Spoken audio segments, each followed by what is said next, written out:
అండి. అందరూ ఎలా ఉన్నారు? బాగున్నారా? నేనైతే బాగున్నానండి. ఈ శనివారం అయితే మా హస్బెండ్ ఏడుకొండల స్వామికి పులిహార నైవేద్యంగా పెట్టారండి. దానికోసం అన్నీ ముందే అన్నమైతే వండుకొని పెట్టుకున్నారు.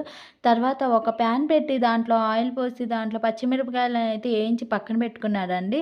తర్వాత పల్లీలనైతే యాడ్ చేస్తున్నారు. పల్లీలు వాటినే ఏరుశనక్కాయ పప్పులని కూడా అంటారు గదండీ! అవి వాటినైతే యాడ్ చేశారు. అటునైతే బ్రౌనిష్ కలర్‌లోకి వచ్చేంత వరకు మిక్స్ చేస్తున్నారండి. ఎందుకంటే అవి వచ్చేసరికి పచ్చివి అందుకని బ్రౌనిష్ కలర్‌లోకి వచ్చేంత వరకు వేయించుతున్నారనమాట. ఇంక వేయించిన తర్వాత దాంట్లో తాలింపు గింజలయితే యాడ్ చేస్తున్నారండి. మేము ముందే చెప్పాను కదండీ! తాలింపు గింజల్ని మేము మిక్స్ చేసుకొని పెట్టుకుంటామండి. అదైతే యాడ్ చేసేసారు. ఇంకా అవి కూడా కొంచెము బ్రౌనిష్ కలర్‌లోకి వచ్చేంత వరకు వేయించుతున్నారనమాట. దాంట్లో వేయించిన తర్వాత దాంట్లో ఎండు మిరపకాయలనైతే యాడ్ చేశారండి. ఎండు మిరపకాయలు కూడా కొంచెం లైట్‌గా కలర్ మారేంత వరకు వేయించుతున్నారనమాట. ఇంక వేయించిన తర్వాత దాంట్లోనే జీడిపప్పునైతే యాడ్ చేశారండి.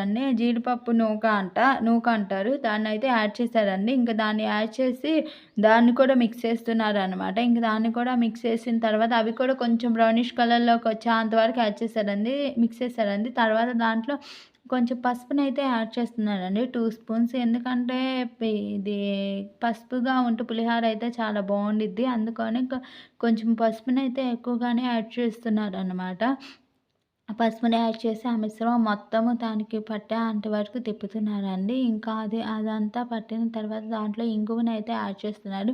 పులిహోరలో ఇంగువేస్తే టేస్ట్ బావుండిద్దండి. ఇంక దాన్ని కలిపి ఇంక దాన్ని అన్నంలోకైతే కలుపుతున్నారనమాట. నేను ముందుగానే చెప్పాను కదండీ! ఇది చింతపండు పులుసు కూడా పక్కన పెట్టుకున్నారనమాట. ఇంక దాంట్లోకైతే ఉప్పును కూడా యాడ్ చేస్తున్నారు. ఆ కలిపిన మిశ్రమంలోకి. కొంచెం ఉప్పుని యాడ్ చేసిన తర్వాత దాన్ని కూడా బాగా మిక్స్ చేస్తున్నారండి. ఇంకా ఆ తర్వాత ముందుగానే తయారు చేసుకున్న చింతపండు పులుసునైతే యాడ్ చేస్తున్నారు. ఇంకా ఆ పులుసుని కూడా యాడ్ చేసి బాగా కలుపుతున్నారండి. మిక్స్ చేస్తున్నారు. ఎందుకంటే పులుసు అక్కడక్కడ ఉంటే పులిహోరకి బాగోదు కదా! అందుకని బాగా మిక్స్ చేశారు.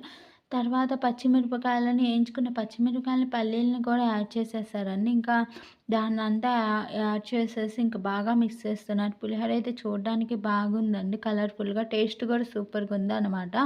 దాంట్లోకి కొత్తిమీరను కూడా యాడ్ చేస్తున్నారు. కొత్తిమీర యాడ్ చేసేసరికి టేస్ట్ ఇంకా బాగుందండి. కలర్‌ఫుల్‌గా గూడా ఉంది. ఇంకా ఇది ఏడుకొండల స్వామివారి ప్రసాదము అండి పులిహోర. మొన్న శనివారం అయితే తయారు చేసుకున్నారనమాట. నాకు అప్‌లోడ్ చేయడానికి కుదరలేదు. మీకు నా వీడియో నచ్చినట్టయితే లైక్ చేయండి, షేర్ చేయండి, కామెంట్ చేయండి. మా ఛానల్‌ని సబ్స్క్రైబ్ చేసుకోవడం మాత్రం మర్చిపోకండి. పక్కనున్న బెల్ సింబల్‌ని మాత్రము కొట్టండి. Thank you so much. ఇది వెంకటేశ్వర స్వామి ప్రసాదం అండి. Thank you so much.